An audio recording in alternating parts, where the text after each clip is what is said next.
Sur les 2 derniers mois, sur l'écosystème Terra, on a eu tout type de nouvelles, des meilleures au pire. Si vous êtes abonné à Cryptomania, vous connaissez sûrement cette blockchain prometteuse que je vous présentais dès le lancement de ma chaîne YouTube il y a un an. À ce moment-là, le token Luna s'est changé pour moins de 20 dollars et il est même descendu jusqu'à 5 dollars par token entre-temps.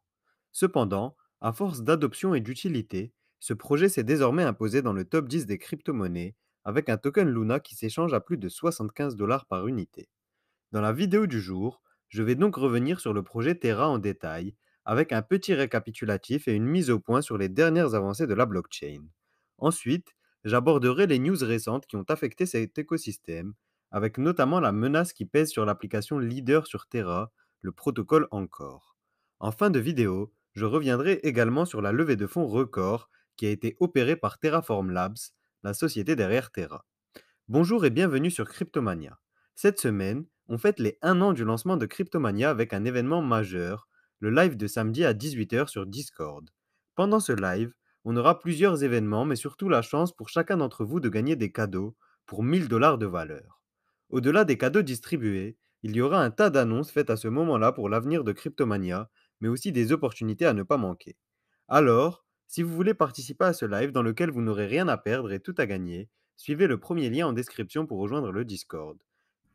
Tout y sera expliqué et le live aura lieu directement sur la plateforme samedi 5 mars à 18 h. Avant toute chose, Terra c'est une blockchain qui a été cofondée par Daniel Shin et Do Kwon. Ce dernier est à la tête de Terraform Labs, société de développement de logiciels sud-coréenne qui a assuré le déploiement de cette blockchain. La blockchain Terra est une blockchain à smart contract qui s'inscrit dans l'écosystème Cosmos pour plusieurs raisons. D'abord, la blockchain a été construite en utilisant les logiciels mis à disposition par Cosmos. Aussi, Terra est l'une des principales blockchains connectées au protocole IBC, qui vise à améliorer la communication entre blockchains. Jusqu'à aujourd'hui, Terra a brillé par la qualité des applications décentralisées qui s'y sont développées, plus que par leur quantité.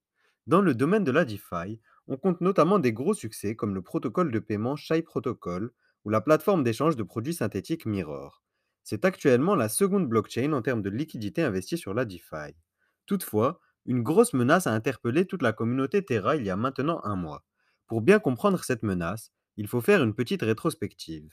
En mars dernier, Terraform Labs a lancé le protocole Encore, une petite révolution des protocoles de lending avec la mise en place de rendements stables sur les dépôts. Et quel rendement? 20% par an sur des stablecoins UST avec un risque minime. Pour payer ces récompenses, on compte deux sources de revenus. D'une part, les intérêts payés par les emprunteurs sur le protocole, et d'autre part, ces emprunteurs doivent déposer un collatéral pour garantir leur emprunt, soit en Luna, soit en ETH. Ce collatéral est stacké, et les retours du stacking servent également à payer les récompenses. Ces sources de revenus viennent alimenter la trésorerie du projet, qui elle-même rémunère ceux qui effectuent des dépôts.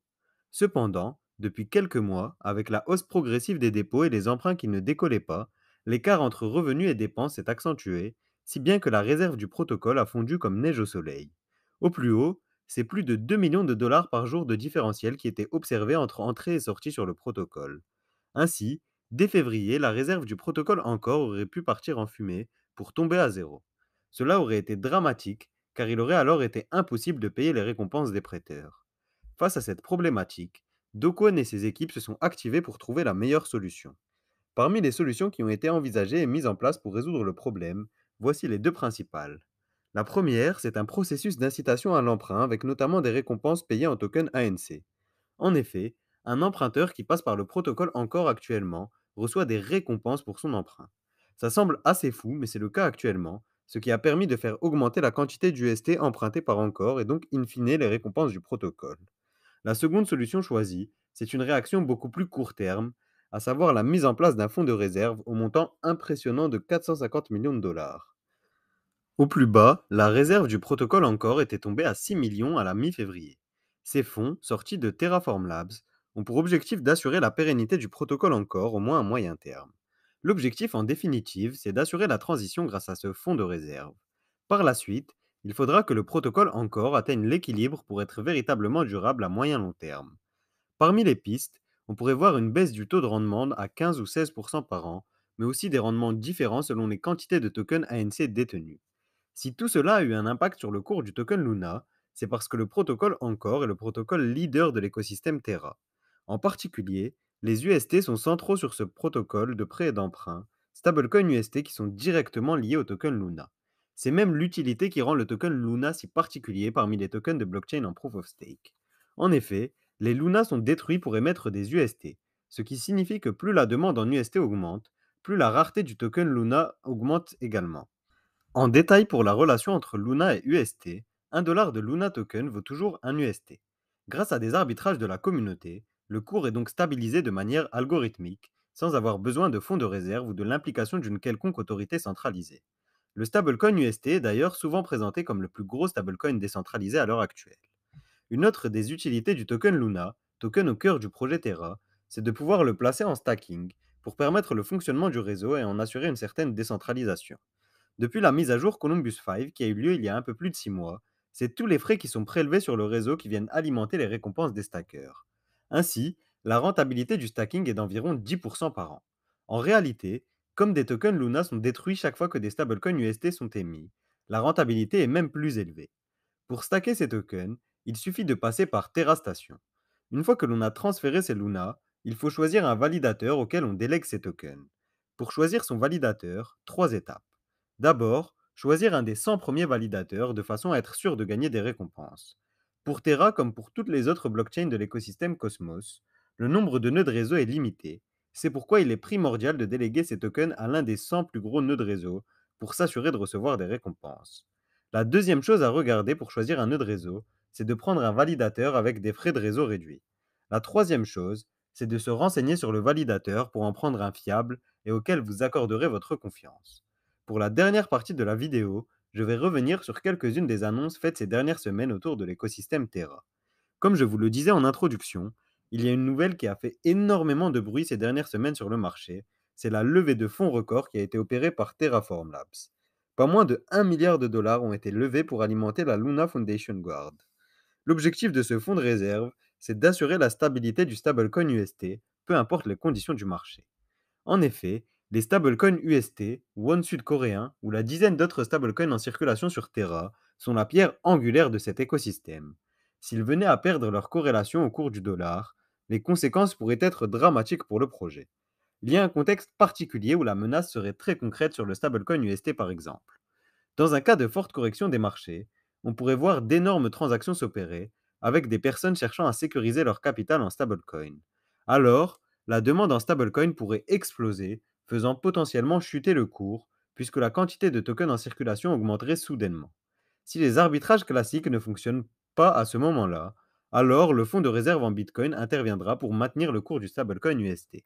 Cette utilisation est révélatrice de l'utilité du Bitcoin en tant que monnaie de réserve du système monétaire mondial décentralisé. Comme le dit De Kwon, une économie décentralisée requiert une monnaie décentralisée, et une monnaie décentralisée requiert une valeur de réserve décentralisée. D'autres news ont également marqué l'écosystème Terra à travers ces dernières semaines. En voici quelques-unes. D'abord, Terra devient l'un des sponsors principaux des Washington Nationals, franchise de baseball américaine. Cette opération de communication s'inscrit dans la nouvelle stratégie mise en place par Terraform Labs pour le développement de l'écosystème Terra. Si dans un premier temps, Dokwon et son équipe ont laissé les prouesses techniques parler pour eux, maintenant que le projet est reconnu et richement doté, place aux investissements massifs en termes de marketing, avec l'objectif de faire passer Terra au niveau suivant.